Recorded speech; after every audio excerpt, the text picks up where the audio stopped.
I want to discuss now with Ron Bonjean. He's the former chief of staff for the Senate Republican Conference, and Scott Mulhauser, former deputy campaign chief of staff for Vice President Joe Biden. Okay, Ron, so when you hear the president say that, I mean, what was your reaction to him just even, I mean, so early on in negotiations kind of giving that up? Well, look, I mean, this was clearly impromptu, but it's not necessarily, I wasn't really surprised because the president is a deal maker. And he is coming out with an immigration framework on this Monday. And I think that might be a signal of what could be in there. I mean, he also wants to talk about strong border security, ending chain migration, ending the visa lottery. So yeah, was it a little bit of a surprise? Yes, and then no, because we are used to the surprises that come out from the White House. But why, I mean, couldn't he just, Scott, like, pull right back on this? And this might not even be something ultimately that, it's been very slippery, and I think we're hearing this from Democrats and Republicans, both, who are trying to negotiate with the president. Look, there have been more twists and turns than the Patriots-Jags game last weekend. I mean, it is pretty amazing to watch, and I think what we're seeing is a win.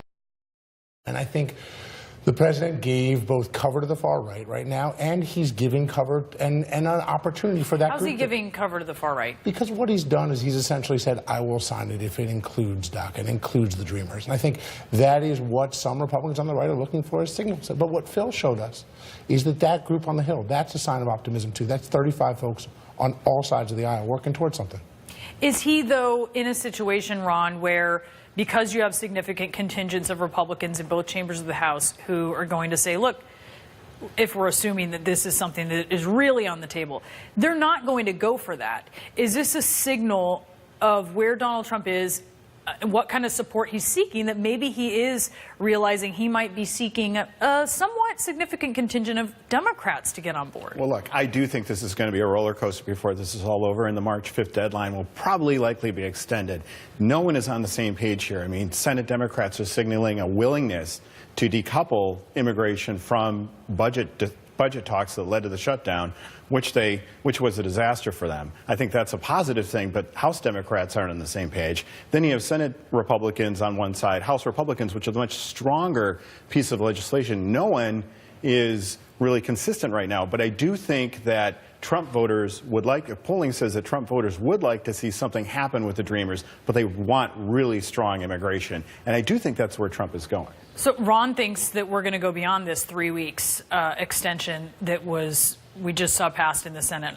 What do you think? I think it's a great question. I think this 3 weeks is, I think you're going to get signals from this group right here that's negotiating, and that will tell us where we're going, because legislation starts in Congress. And I think the president may signal, he may introduce this immigration package, but I think what we're seeing from this group, you will see signals and whispers and rumors out of that room, and that will show us. And I think Ron could be right, but I think we need to see where folks land as a result of what the president said. How much resistance is there on the part of Democrats when you know that a lot of their enthusiasm is coming from the base, is coming from the left? How much resistance is there to giving Donald Trump any sort of win, even if it's something that a lot of Democrats would say, hey, this is a deal we might want to go along with?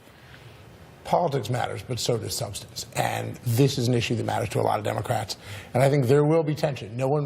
A lot of Democrats don't want to give, particularly those in 2020 who are thinking about running for president, don't want to give the president that win. But they do want this DACA deal. They do want a sort of fix to this broken immigration system. And I think they might be willing to get there if the terms are right and if it makes sense for them to do it. Ron, Oprah, and I ask you because I know we both, read In Style magazine, sure. Right? Okay, so it's not something that interests me, she says. I don't have the DNA for it. That is so different than what we heard from Stedman and what we heard from her bestie, Gayle King. Yeah, no, what do you think? Yeah, well, look, anything can happen. We're such a long ways away, but I mean, there has been interest in her because she is a telegenic presence, but it does also signal to us that the Democratic Party doesn't have a deep bench out there. And so that's why there's been such and she is a superstar billionaire-ess. And so look, I think the reality sits into her, like, what does it mean to run for president? And, there's the glamour part of it, and there's the really awful part of it, too. Yeah. And I don't know if she really wants it. She has a pretty nice life right now. I know. What do you think, Scott? I think we actually do have a great bench. There's a bunch of senators and members and governors and the like who are all thinking about it. And there's this host of new folks, whether it's Oprah, whether it's The Rock, whether it's Mark Cuban, whether it's Kanye. I mean, it's sort of fun to think about. And Oprah, I think, would... Kimye. Or Kimye. Lord. And I think Oprah would inject a dose of something new that I think would excite the electorate, and I say good for her. You know what deepens the bench is a bruising primary battle, so we will see. Ron Bonjean, Scott Mulhauser, thank you so much to both of you. And next, it is the text between two FBI agents that led one Republican senator to alleged corruption at the highest levels of the FBI and a plot against the president. Well, we got our hands on the text, so what does it really say?